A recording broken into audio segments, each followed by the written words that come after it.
All right. So you said that you played piano. Give us a rundown, brother. No. This is an organ. Not organ. I'm sorry. Yes. That's how you play it. You Yeah. play these like that, right and left, and you pull these knobs out to get different sounds.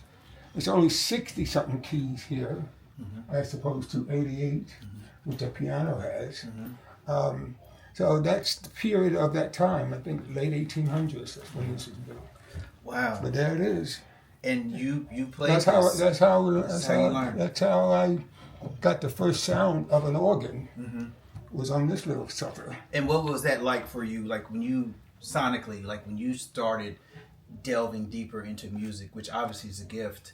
And I mean, how was that for you? Was that like, this is it for me for the rest of my life? I know this is what I want to do. Well, I started playing when I was 3 years old. Yeah. So my mother said that I was born. Next thing I know, I called up to a piano and started playing. How can you embrace that? How can a 3-year-old understand that? Yeah. I still don't.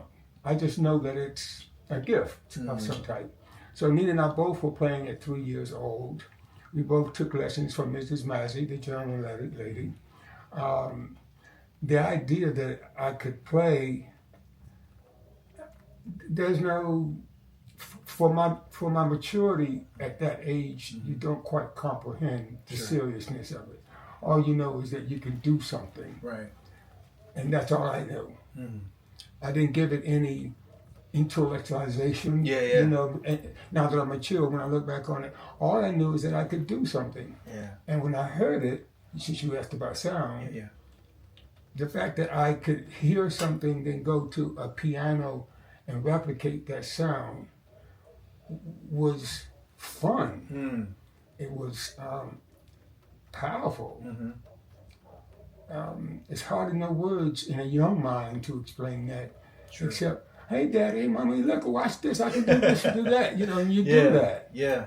And it becomes a satisfying accomplishment, actually. Most definitely. Yes. It's like playing, like when I first learned how to ride a bicycle. It's like when you first learn how to ride a bicycle, for example, it's the thrill of your life. Yeah. Because you always thought that it was impossible. It looked so complicated. And now you are accomplishing that skill. Yeah. That's a great, great feeling. Yeah. And it's now, you know, when you hear the term, well, it's as easy as riding a bike, right? And so it's like there's this thought that it's this innateness that's just supposed to be able to happen when you pick up a bike and go, right? Like you should never forget it. And you don't. And that's, as a matter of fact, the fact that you just said that, that's always something that I say to people when I meet musicians who say, if I say to them, are you still playing? They say, oh, no, I gave that up years ago. I don't know how to do it. And then I say, no. Yeah. If you learn how to ride a bicycle, you never forget. You might be a little clumsy, but you don't forget the technology. You don't forget the technical things. And the same thing with music. So and that's always been ever since. I mean, I teach music now. I teach voice, I teach piano, and I teach breathing, how to sing, etc. So those things have just gotten better over the years. I've adopted the fact that I've embraced the fact that I have something inside my head resonates different than maybe the average person does. Sure. And when it comes to, I don't know.